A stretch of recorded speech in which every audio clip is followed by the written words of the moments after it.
Di episode sebelumnya, Haejin akhirnya bertemu dengan gebetan kampusnya yaitu Sunghyun. Dalam situasi yang paling dramatis di saat menyelamatkan Dusik yang hampir terjatuh ke laut.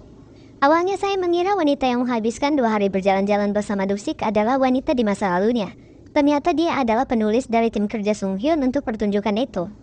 Baiklah, mari kita rekap alur cerita Hometoon Cha-Cha-Cha Season 1 episode 7. Mereka berempat makan malam bersama menghadiri undangan dari Pak Chang untuk menyambut Sunghyun dan tim produksinya.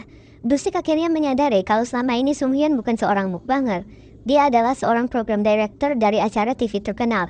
Ketika Haejin, Sunghyun, dan Dusik mengobrol, Bujo yang selalu kepo pun menghampiri mereka dan mengatakan kalau Haejin dan Sunghyun terlihat sangat akrab dan menyangka kalau mereka punya hubungan spesial. Karena tidak nyaman, Haejin pun ingin pulang, tapi Sunghyun menawarkan untuk mengantarnya. Karena Dusik sepertinya tidak rela mereka berduaan, dia pun ikut mengantar juga dengan alasan untuk menemani Sunghyun yang buruk dalam mengingat jalan. Akhirnya mereka berjalan bertiga, tapi alih-alih mengantar Haejin pulang, mereka akhirnya memutuskan untuk minum-minum di rumahnya Dusik. Ketika Sunghyun ke toilet, Haejin menghampiri Dusik dan melarangnya untuk mengatakan ke Sunghyun tentang apa yang pernah terjadi di antara mereka. Malam itu mereka bertiga banyak mengobrol dan terlihat kalau Haejin dan Sunghyun memiliki banyak kesamaan, sementara Dusik selalu berbeda. Di sini Dusik menyadari mereka berdua terlihat saling tahu satu sama lain. Pada malam ini hubungan persahabatan dan cinta segitiga di antara mereka dimulai.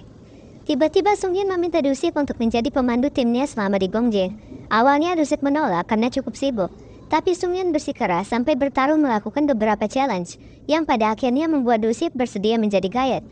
Chemistry di antara mereka bertiga sangat menghibur untuk ditonton, dan setelah semua game selesai dimainkan, mereka sangat mabuk dan tertidur di rumah Dusik. Keesokan harinya Dusik memandu Sunghyun dan timnya berkeliling Gongjin, dan tibalah mereka di rumah Nenek Gamri. Sunghyun berencana menjadikan rumah Nenek Gamri lokasi utama untuk syuting. Jadi dia membawa seluruh timnya ke sana dan meminta izin Nenek Gamri untuk meminjamkan rumahnya selama 7 hari. Sunghyun sangat terkesan dengan kehangatan dan keautentikan rumah Nenek Gamri, tapi sayangnya Nenek Gamri dengan tegas menolak untuk menyewakan rumahnya. Akhirnya Sunghyun pun mengatakan kalau dia tidak akan memaksa Nenek Gamri lagi, dan mereka semua akhirnya pergi untuk makan siang. Dusik membawa mereka ke restoran seafood Ibu Yo, dan Bu Yo menyajikan menu pilihannya sendiri. Walaupun Dusik dan Sunghyun sudah makan banyak ramyeon di rumah Dusik untuk sarapan, tapi ketika melihat ikan segar yang disajikan, mereka dengan lahap memakannya dan berkata itu sangat-sangat enak. Terlebih lagi harganya jauh lebih murah daripada di Seoul. Tiba-tiba Haejin mampir ke restoran dan menyapa Sunghyun dengan nada yang lembut. Dusik pun mengajaknya karena hal itu.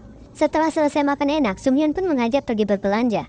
Ia membeli semua yang ia suka, mulai dari topi, makanan, permen, bahkan celana bunga-bunga. Lalu dia pergi ke rumah Nenek Gamri lagi dan memberikan banyak hadiah.